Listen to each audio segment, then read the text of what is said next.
Hola compañeros, profe Oscar Damián. El día de hoy les vamos a hablar de la Gran Colombia. Bueno, nuestro grupo está integrado por Julia Alexandra Cabreja Narváez, Jackie Lisbeth Gamboa Montilla, Gina Esmerly Gómez Narváez, Eduardo Camilo Erazo y quien les habla, Caterina Cifuentes Martínez. Para hablar sobre el tema de la Gran Colombia, haremos una entrevista en donde va a estar liderada por nuestra compañera Gina Esmerly Gómez, que procederá a hacernos las siguientes preguntas sobre la Gran Colombia. Primera pregunta, ¿qué años comprende el periodo de la Gran Colombia? La Gran Colombia comprende o se da en los años de 1819 a 1830.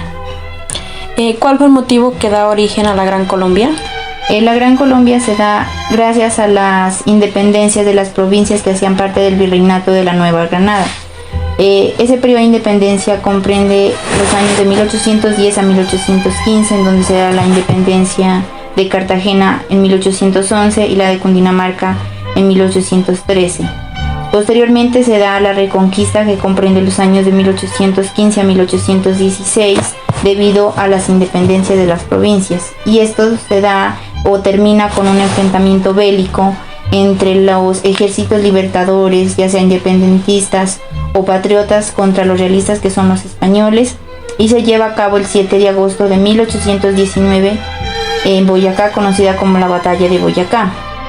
En esa batalla salen triunfando o ganan el ejército patriota, y esta fecha marcaría un hecho histórico y el surgimiento de la Gran Colombia. ¿Cuál fue el contexto histórico de la Gran Colombia? Tras los procesos de independencia y el triunfo de los libertadores en la batalla de Boyacá, y con ello la independencia también definitiva de los territorios, se destaca un personaje muy importante, que es Simón Bolívar, el cual le dan el título de libertador. Además de que su intervención fue decisiva en los procesos de independencia de Venezuela, Ecuador, Panamá, Colombia y Bolivia, y por eso Bolivia se llama o tiene este nombre en honor a Bolívar. En el año también de 1821 o después de la batalla de Boyacá, se crea un congreso constituyente, que es el Congreso de Angostura, en donde se crea la Constitución de Cúcuta del año de 1821, y en este congreso también queda como presidente Simón Bolívar y como vicepresidente Francisco de Paula Santander. Además, en el año de 1821 también se le une Panamá, luego Guayaquil y Quito, y en donde se unieron como departamentos. ¿Cuáles fueron las características de la Constitución de 1821? Bueno, dentro de las características de la Constitución encontramos las siguientes. La primera es que se hace bajo los postulados de una república liberal, que quiere decir que está basada en la ilustración y la democracia. Otra también es que se da un voto restringido y solo tienen acceso pues los hombres mayores de 21 años. Pues que tengan tierras y sean letreados o estudiados, es decir, pues que solo son los de la élite criolla. Otra de estas tenemos que se acaba con la Santa Inquisición. Otra de las características es que la Gran Colombia en esta constitución no contó con una legitimidad política, pues es decir, que fue un estado netamente oligárquico criollo. En una de las últimas características, que es que en esta constitución la Gran Colombia se caracterizó por ser un sistema centralizado, unitario y presidencial.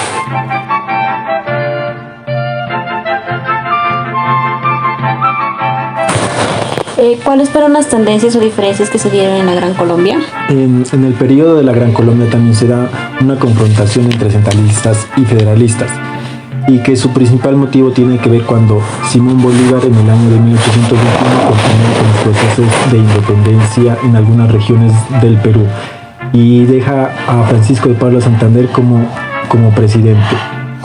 Y en el año de 1826 se da la primera dificultad para distinguir esas tendencias entre bolivarianas y santanderianas, en donde en este año el gobernador del departamento de Venezuela, José Antonio Páez, se declaró en rebeldía contra contra Francisco de Pablo Santander como presidente de la Gran Colombia. Al no aceptar el llamado de Paula Santander y debido a esas rebeliones, Simón Bolívar decide poner orden y unificar a las regiones tomando el poder absoluto, y es en junio de 1828 cuando Bolívar y sus partidos suspenden la Constitución de 1821 y proclaman a Bolívar como dictador. En este año se habla de la dictadura de Bolívar para con ello controlar esos desórdenes, pero con esas decisiones no estuvieron de acuerdo algunas personas, y es el 25 de septiembre de 1828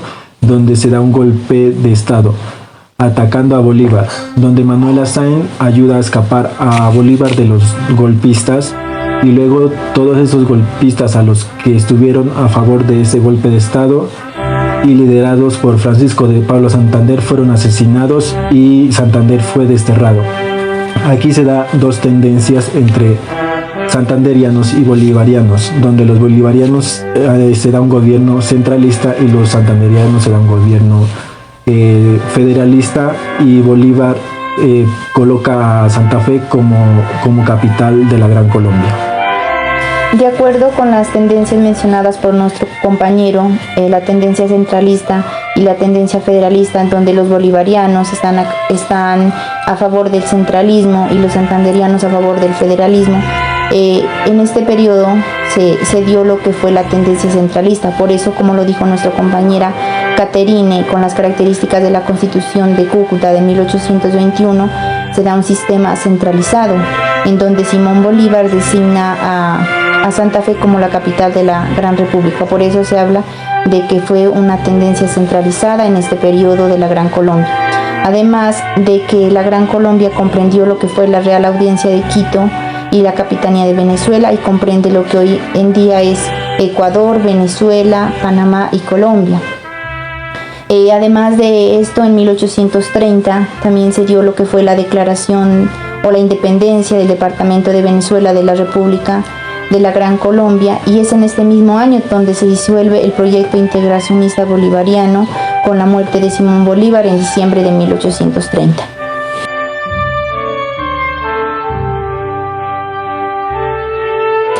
¿Cuáles fueron las consecuencias para que se termine el proyecto integracionista bolivariano?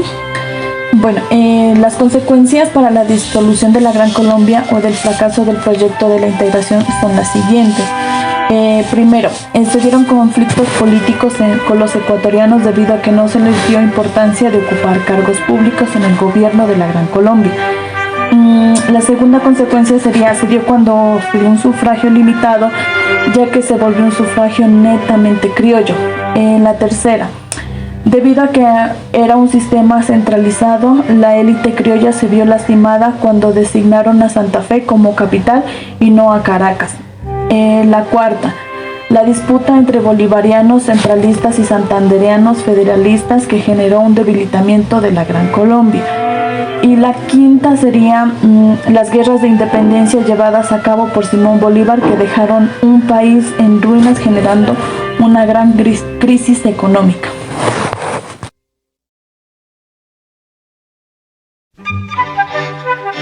Como conclusiones tenemos lo siguiente. La Gran Colombia fue un proyecto de integración liderado por Simón Bolívar, que comprende lo que hoy en día es Ecuador, Panamá, Colombia y Venezuela, que fue un sistema centralizado y que en él también se dio el nacimiento de las banderas, donde a partir de este hecho histórico, Ecuador, Colombia y Venezuela tienen banderas similares, pero cabe resaltar que en este periodo no se separó Panamá de la República sino hasta el año de 1903.